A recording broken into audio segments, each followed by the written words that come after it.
வணக்கம். இன்றைய மாவட்ட செய்திகள்.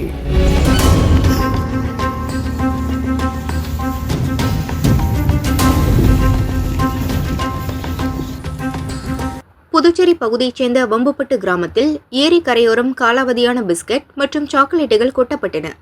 கால்நடைகள் மற்றும் குழந்தைகள் அவற்றை உபயோகப்படுத்தும் அபாயம் உள்ளதாக மண்ணாடிப்பட்டு ஊராட்சிக்கு புகார்கள் வந்தன. இதையடுத்து ஸ்பாட்டிற்கு விரைந்த ஊராட்சி நிர்வாக கமிஷனர் எழில்ராஜன் விசாரணை மேற்கொண்டார். இதுகுறித்து போலீசில் புகார் கூறினார். சில நாட்களுக்கு முன் அதே பகுதியில் கொட்டப்பட்ட காலாவதியான உணவுப் பொருட்களை சாப்பிட்ட ஆடுகள் இறந்ததாக கிராம மக்கள் குற்றம் சாட்டினர். விசாரணை நடக்கிறது.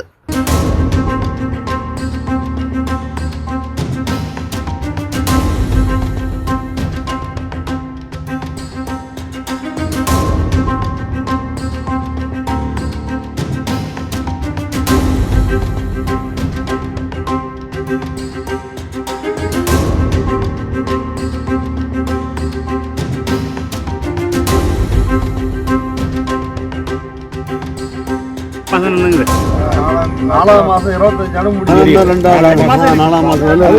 போட்டு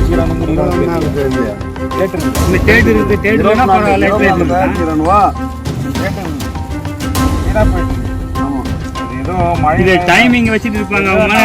விற்காம சேல்ஸ் இல்லாம வச்சுருப்பாங்க.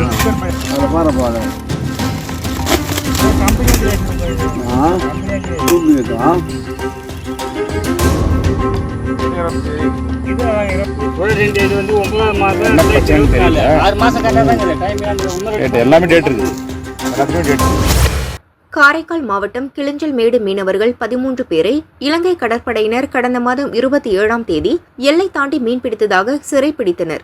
மீனவர்களை விடுவிக்க மத்திய மாநில அரசுகள் நடவடிக்கை எடுக்க வலியுறுத்தி கடந்த 10 நாட்களாக மீனவர்கள் தொடர் போராட்டத்தில் ஈடுபட்டனர்.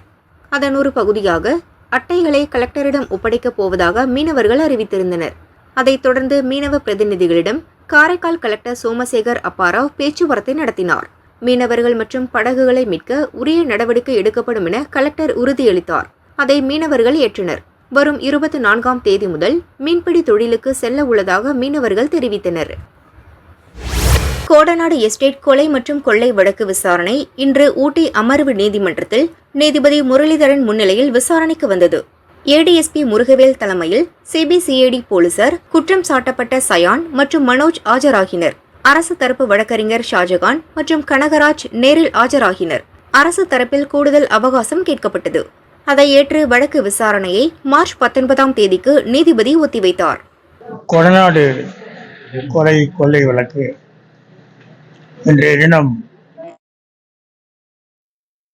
மாவட்ட நீதிமன்றத்தில் விசாரணைக்கு எடுத்துக் கொள்ளப்பட்டது.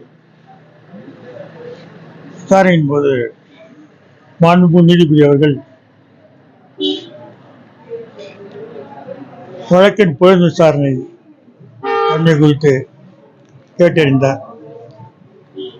அரசு தரப்பிலே விவரங்களை கூறியதும் நிலுவையில் உள்ள அந்த மற்ற மனுக்களையும் பற்றியும் அதற்கு அரசு தரப்பிலே உரிய விவரங்களையும் கேட்டறிந்தார். அவைகளை கேட்டுக்கொண்ட மாண்புமிகு நீதிபதி அவர்கள் மேலும் விரிவான மனுக்கள் மீதான விசாரணையை எதிர்வரும் 19/3/2025 என்று ஒத்திவைத்தது. இன்டர்போல் சம்பந்தமான விசாரணை அறிக்கை இன்று வரை இது சம்பந்தமாக சேலம் நீதித்துறை அலுவலகம் மூலமாக ஏற்கனவே நிகழ்ச்சி ஒன்றும் அனுப்பப்பட்டது. இன்டர்போல் சம்பந்தமான விசாரணைக்கு நாங்கள் அரசு தரப்பிலே சேலம் நடுவருக்கு அனுப்பி நடுவர் மூலமாக அனுப்பப்பட்டது. அனைத்துமே நீதிமன்றம் மூலமாகத்தான் சேலம்